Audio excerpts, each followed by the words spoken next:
Hello friends, welcome back. Today I'm going to be making meals in a jar, better known as soup in a jar. I'm going to be sharing 6 recipes with you. If you like these type of videos, make sure and like the video and let me know in the comments if you want more of these, because I do have more recipes for soup in a jar than just 6, but I figured 6 was a good number to share in one video so it's not too long. So anyway, I'm going to be using quart jars, and I'm choosing wide mouth. I just prefer that. It's easier to get stuff into and out when I'm going to use it. And these make the perfect gift for Christmas, for like a neighbor or coworker or even a family member. These are also perfect for camping or when you go on vacation and you want to take your own food. That all you do is add water, hot water. So super easy. These are actually perfect for when the power goes out too. You just open the jar, heat up some hot water, add hot water, and cook them that way. So easy, shelf stable. Everything we're using is dehydrated, so it's perfect for so many different things. How cute would these be dressed up for Christmas as a Christmas gift? So anyway, let's go ahead and get started, and I will share my recipes with you. Okay friends, I want to start off by saying, as always with any cooking or baking video, my recipes will be in the description box below. And we are going to start with vegetable soup. It is one of my favorite soups, and it's so easy. So the only thing that you're going to want to remember when you're putting your jars together is the layers. So in this one, I do have a layer of sliced and dehydrated potatoes in the bottom, but that's not all of the potatoes I needed to add. I held some back so I could create another layer up above. So I'm just having multiple pretty layers to look at. So I don't know, maybe it's just me, but I feel like the visual of it is just as important as how good it tastes. So I really like those layers in there. But yeah, I'm also going to, if I can reach in the jar, I will go ahead and move things out so it's a noticeable layer around on the edges, because some of these things are only maybe a teaspoon or 2 teaspoons, but I want to be able to see that layer. So I will either use my hand or I'll use a chopstick or something to reach in there and kind of move the things out. That way that layer is nice and visible.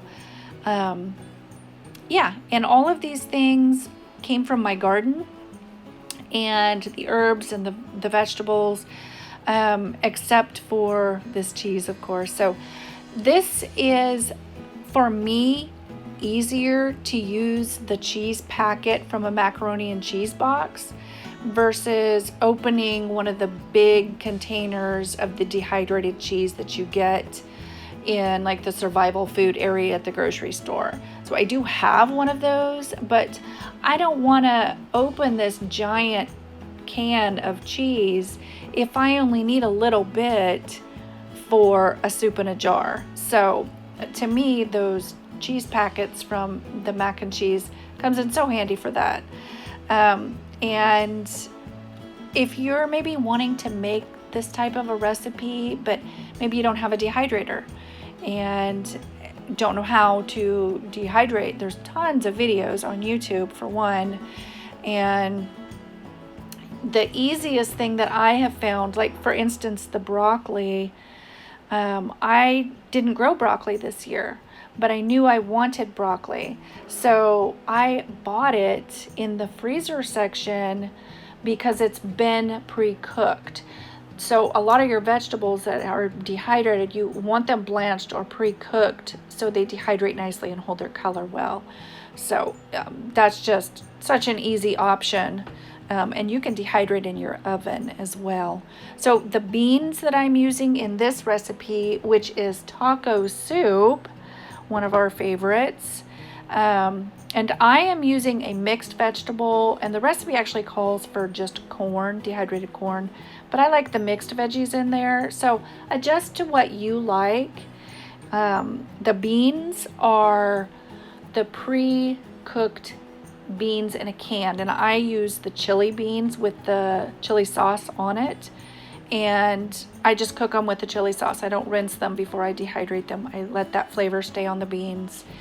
And my reason for doing that is because if you were to just put beans, dried beans in here, that's all good and fine, but they're going to take a really long time to cook. So when you use the pre-cooked beans out of a can that have been dehydrated, that's perfect for the meal in the jar, for the soup in the jar, because it's going to cook a lot faster. Basically, it just needs to rehydrate and heat up. So if you are having trouble getting everything to fit in your jar, you can see that I've tapped my jar on the counter, and that just forces everything down in the jar tighter and allows me to be able to fit everything. So all of these recipes will fit in a jar, in a quart jar. So our next soup is potato soup, and this one is my favorite. Potato soup is my favorite. It is the ultimate comfort food to me. So this one, let's say the power did go out. This is the ultimate for comfort, even if you're eating by candlelight. So, and you don't have to worry about the dishes and stuff, especially when the power's out. You don't want to have to worry about that kind of stuff. So just add hot water and let it just cook until it's nice and bubbly, and it is so good. So you'll notice that I'm using the sliced dehydrated potatoes. If you want the cubed potatoes, then dehydrate them that way, or maybe you like shredded in your potato soup. To me, it doesn't matter because they're gonna cook down and be soft and easily broken up when you take a bite, so it's no big deal to me. But it's also a hard soup to get the layers in. So wow, it is really raining outside. I don't know if you can hear it.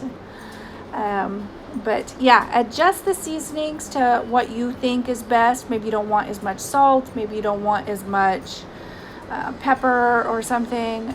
Adjust to what you think is best. I would suggest trying these recipes, and then you can have a better idea of what you want to add or take away.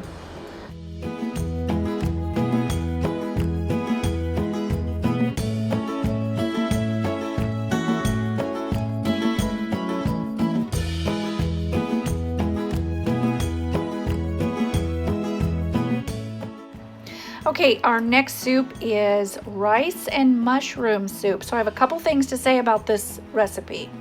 First of all, I'm using a sausage country gravy. So you could just use a regular country gravy if you want, versus having the sausage flavor in it. I just like that in it. So I would say if you don't like the sausage flavor added, then just go with the country gravy. It just makes a nice base for your soup. Another thing is, if you've never eaten rehydrated mushrooms, I would definitely say try that before you make this recipe, because some people don't like the texture of rehydrated mushrooms. They're just a little bit more chewy than a fresh mushroom. So keep that in mind. And the third thing I wanted to say about this particular recipe is it doesn't fill the complete jar. It doesn't come, your layers don't come all the way up to the top. So if you're giving this as a gift and you want it to come all the way to the top, you could add more rice and or more mushrooms to it. So if you do that, I would say add more water to the tag that you write on it, because when you put your label on your jar, you're going to put what kind of soup it is and also how much water to add to it. So yeah, I would say if you add more rice or more mushrooms to it, definitely add more water. So, or put more water on the label to add when you make the soup. I guess that's what I'm trying to say. Okay, so next we're going to be making a beef and barley soup. This is one of my favorites too, and it actually looks really pretty in the jar with the nice defined layers. So you can see me using my chopstick and making sure the celery bits and the parsley bits are all the way over to the edge of the jar so you can actually see that as a layer.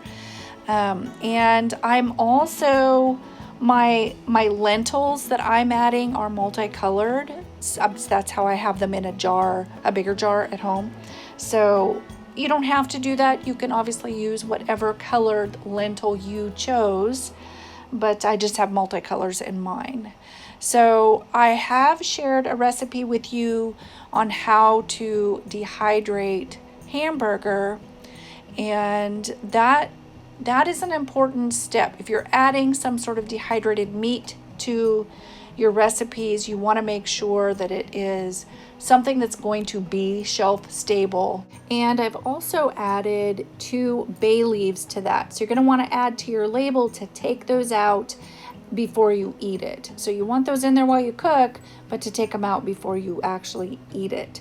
So our last recipe here is scalloped potatoes. So this one actually isn't a soup, but if you added more water and cooked it in a pot, it could be like a soup, but it's technically scalloped potatoes that you would want to bake.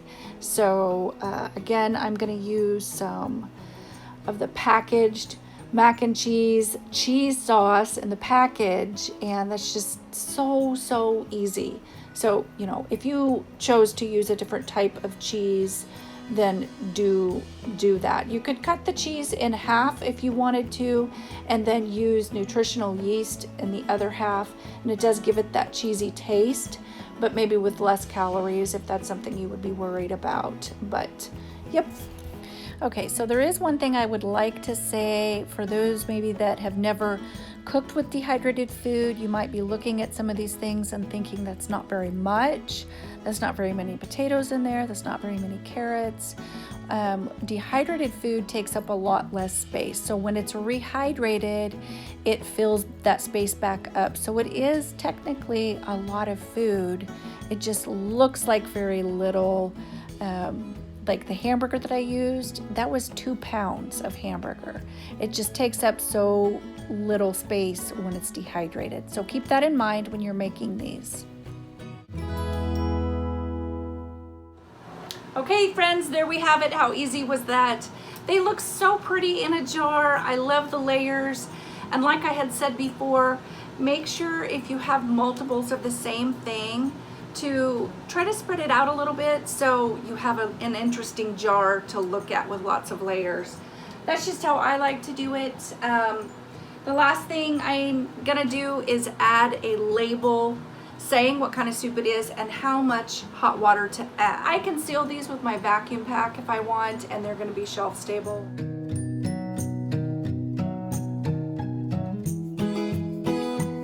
So we're gonna go ahead and make the taco soup in a jar, and I'm going to show you how well it turns out. The first thing I'm going to do is just dump everything in my Dutch oven. I'm going to add 2 quarts of hot water. And if you noticed, I'm using the same jar to get the water. Medium heat, and I'm just going to go ahead and let it reconstitute and heat up.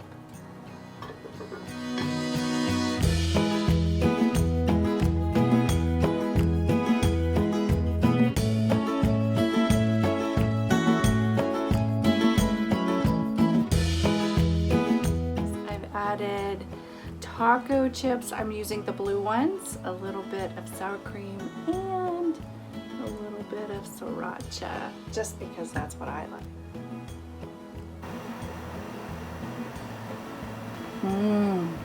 So easy and so good.